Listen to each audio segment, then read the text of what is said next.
This is the power director's room, where electrified trackage and the necessary lines are shown on a giant chart.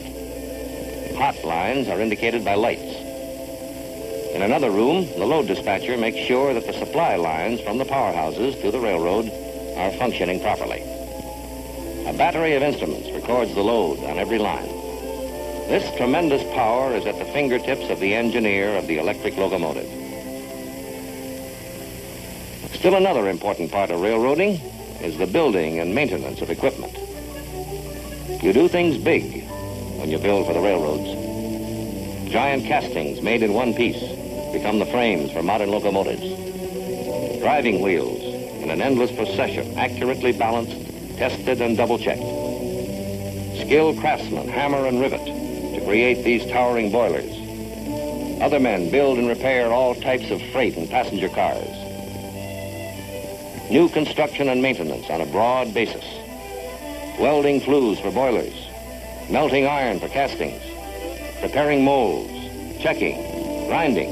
Heating. Quenching. These are just a few of the many big jobs which go on behind the scenes, with automatic lathes and precision machines helping to keep up the pace.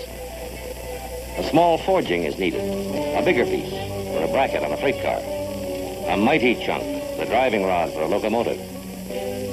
And all this activity follows a well-thought-out pattern to keep countless projects going and progressing all the time in order to turn out the stuff that keeps the railroads rolling. When finally a newly designed locomotive has received its last coat of paint, it is ready for a run in the locomotive test plant, the only one of its kind in America, where every engine becomes a colossal guinea pig, and where it is put through tests which simulate every condition encountered on the road. Ready for a test run under its own power, slowly at first while the experts watch every move.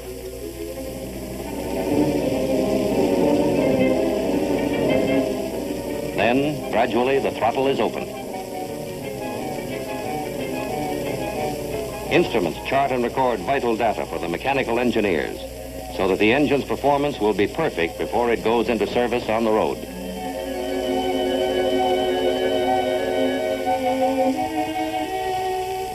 But let's go back to Jim.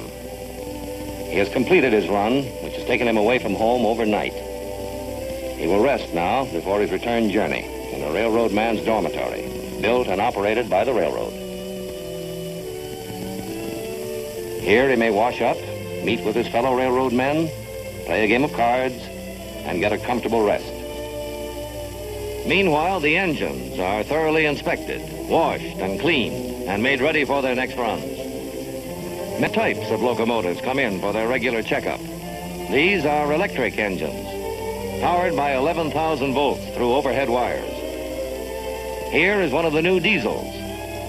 Modern railroads use all types of power.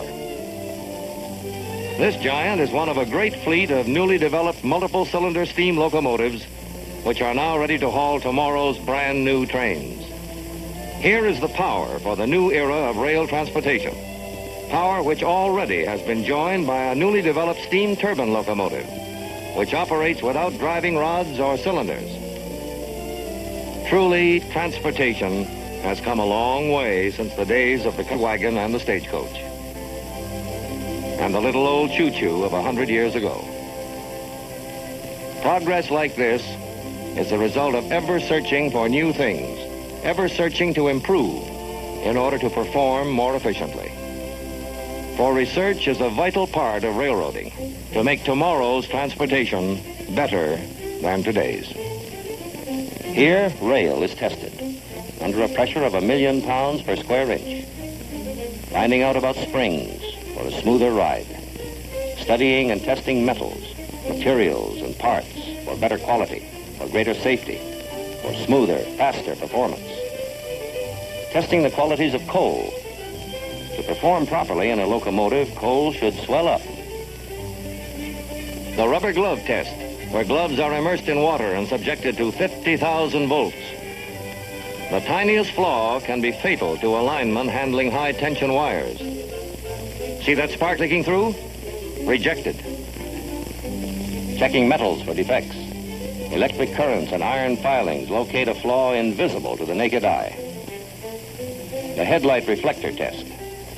Photoelectric cells measure its intensity on a white target to make sure that on a night run, the locomotive engineer will have a clear view of the track ahead. Yes, we do have a clear view of the track ahead, the track that leads us to the years ahead. For America has developed this transportation system that ties together our industry, our trade, our agriculture, our nation.